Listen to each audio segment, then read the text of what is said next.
பவானி தாயே வாவா, பாடுகின்ற நீயே வாவா, பாவி என்று என்னை தள்ளாது பதமலர் அருளிடவாவா. ஓம் சக்தி. அன்பான நேயர்களே,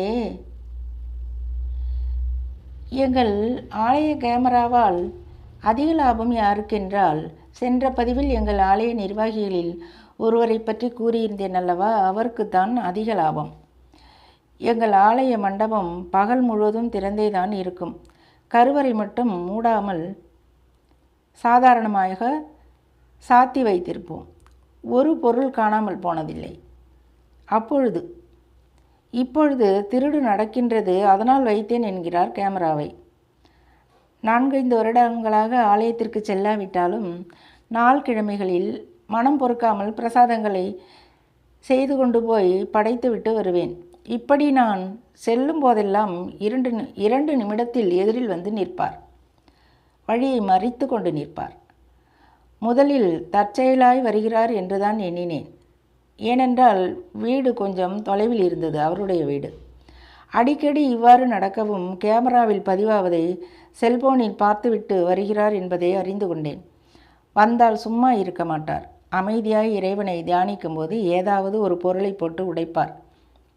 அல்லது செல்போனில் கிண்டல் பேசும் உரையாடல்களை மிகவும் சத்தமாக வைப்பார். நாம் இறைவனை அமைதியாய் வணங்கிவிட்டு வரத்தானே ஆலயத்திற்கு செல்வோம். இப்படி இம்சை கொடுத்தால் எப்படி செல்ல முடியும்? எனக்கென்று இல்லை, எனக்கு ஆதரவாய் இருக்கும் பெண் பிள்ளைகளுக்கும் இப்படி நடக்கும். ஒரு பெண் பிள்ளை லலிதா சகசரநாமம் சன்னதியில் அமர்ந்து பாடிக்கொண்டிருந்த போது, சீ நாயே போ வெளியில், எத்தனை முறை சொன்னாலும் உரைக்காதா உனக்கு என்று சொல்ல, அந்த பிள்ளை கண்ணீருடன் என்னிடம் வந்து கூறியது. இதே வார்த்தையை என்னை பார்த்தும் சொன்னார் ஒரு நாள். நாங்கள் எல்லோரும் படித்தவர்கள், பக்தி உள்ளவர்கள், லட்சமாய் செய்தவர்கள். படிக்காத, அறிவில்லாத, முழுதாய் ஒரு 10,000 கூட செய்ய மனமில்லாத முட்டாளிடம் திட்டு வாங்கி வருவதற்கா ஆலயத்திற்கு செல்ல முடியும்? எங்கள் ஆலய மண்டபத்தில் 30-40 பேர் அமர்ந்து ஒரே நேரத்தில் பக்தி பாடல்களை பாடிய மண்டபம். அப்படி ஒரு சிறப்பு வாய்ந்த மண்டபம். இப்படி பக்த கோடிகள் அமரும் மண்டபத்தில் 1க்கு 3 ஆண்கள் நாற்காலிகளை போட்டு அமர்ந்து கொண்டு ஆலயம் மூடும் வரையில் கட்சி கதைகளையும் வேண்டாத கதைகளையும் பேசிக்கொண்டிருந்தால் எப்படி பெண்கள் கீழே விழுந்து தெய்வத்தை நமஸ்காரம் செய்வார்கள்? இந்த குறையையும் பெண் பிள்ளைகள் என்னிடம் வந்து ஆதங்கத்துடன் சொல்லி, நாங்கள் காலில் விழுந்து நமஸ்காரம் செய்வதற்கே மிகவும் கூச்சமாய் இருக்கிறது, நமஸ்காரம் செய்வதையே விட்டுவிட்டோம், ஆலயத்திற்கு வருவதற்கும் பிடிக்கவில்லை என்று சொன்னார்கள். அப்படியேவும் இருக்கிறார்கள். இன்னும் எத்தனையோ அதை என்னால் சொல்ல முடியாது. சிவசிவா என்று சொல்லி வாழ்ந்து முடிக்கும் வயதில் இத்தனை ஆட்டம்.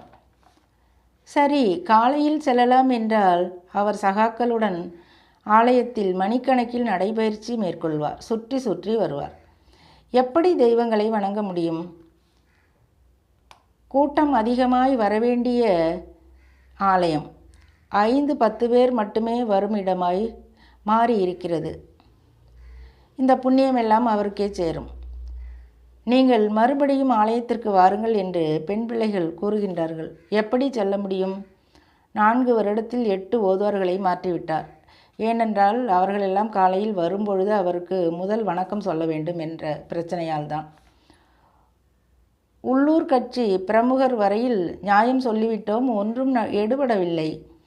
தடி எடுத்தவர்களெல்லாம் தண்டால்காரர் என்ற நிலைதான். எப்பொழுதுமே பொதுவான ஆலயம் என்றால் ஆன்மீக விஷயங்களை ஓரளவு அறிந்தவர்களிடம்தான் இருக்க வேண்டும்.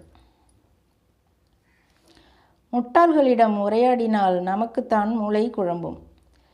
இது என் ஒருவளுடைய குமுறல் மட்டுமல்ல, இன்னும் எத்தனை கோவில்களில் இப்படியெல்லாம் இருக்கிறதோ இறைவனே அறிவான். எங்கள் ஆலயத்தில் நடந்ததை இன்னும் நடப்பதையே சொன்னேன். ஒரு ஆலயத்தில் ஒரு வழிமுறையை பின்பற்றுகிறோம் என்றால் அதையே எப்பொழுதும் கடைபிடித்தல் வேண்டும். இஷ்டம் போல் மாற்றிவிடக்கூடாது. அன்பு நேயர்களே, அடுத்த பதிவில் சந்திப்போம்.